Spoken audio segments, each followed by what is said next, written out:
Welcome to this video about the vocabulary used on construction sites with everything related to concrete.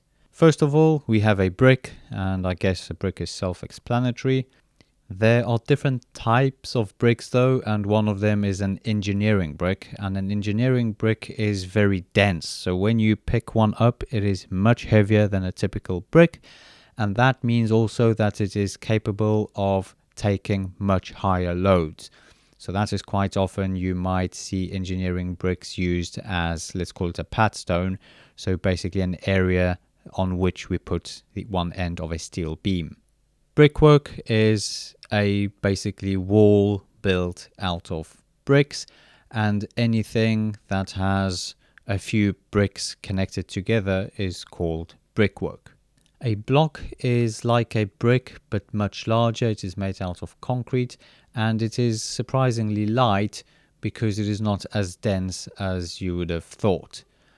And similarly to brickwork, any combination of a few blocks can be referred to as blockwork.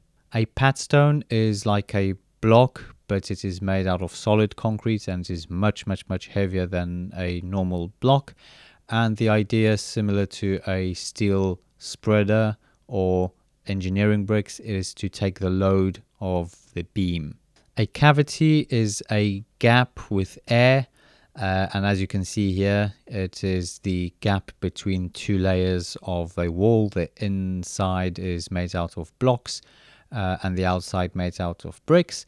And also here you can see that it is not only air, there's also some insulation provided in the form of a foam. So a cavity wall is a wall with a cavity, and quite often the cavity is 100 millimeters wide. A party wall does not mean there's a party going on. It is actually a wall that divides two parties. So it is basically the boundary wall between two houses that are connected to each other with one wall, so for terraced or semi-detached properties.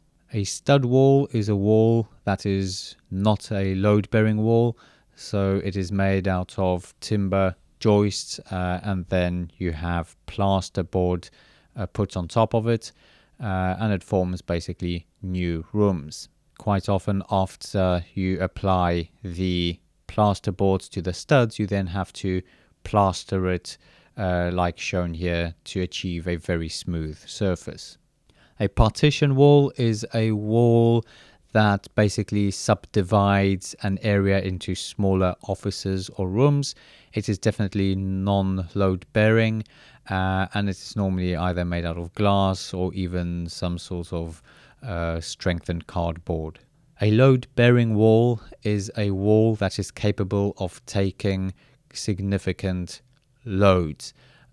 So like shown here, this is a wall that is taking the weight of the steelwork and everything that will be supported on top of the steelwork. And also, as previously described, you can see here a concrete padstone that supports the double beams. A pier is not only the pier you might think of when going to Brighton, it is also a column made out of bricks. Drypack is a very dry mixture of concrete used to pack up the gap between existing concrete pad or slab and the new steel plate that sits on top. You never put a steel plate, a base plate, directly on top of concrete because no matter how smooth the concrete is, it will always have some higher and lower places, and then the whole column will rest only on the highest tips of that surface, and then when loaded it might crush it and basically go down a bit. So in order to prevent that, we normally leave a gap of 20 to 30 millimeters and then pack it up with Drypack. A slate is a stone cut in a way that it is very thin and rectangular, and it is obviously used for roofs, but then when it comes to steelwork, it is a very nice material to use as a packer because the structure of this material allows to have one layer to sort of move on top of the other layer. So once you squeeze in a slate into a gap and then start hammering it from the side, it will nicely pack up itself and fill up the gap. Mortar is a mixture of cement and sand used to hold bricks together, and that is why generally you can refer to properties as bricks and mortar, because it is obviously bricks put together using mortar.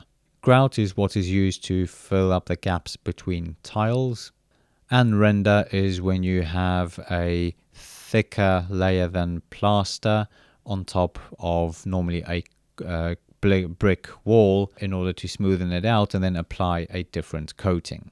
Foundation is made out of concrete. It is poured into dishes like shown here, and it is quite often reinforced using steel bars.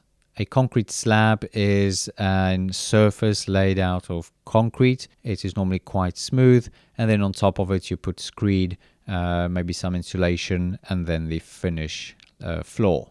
A concrete pad is a foot. Normally it is 1 meter by 1 meter by 1 meter. Could have smaller ones, let's say 600 by 600 by 600 millimeters.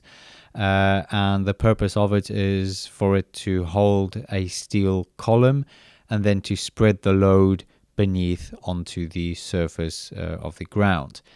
And a concrete encased beam is a beam that is encased in concrete, and like shown here, it is quite often wrapped around with reinforcement mesh.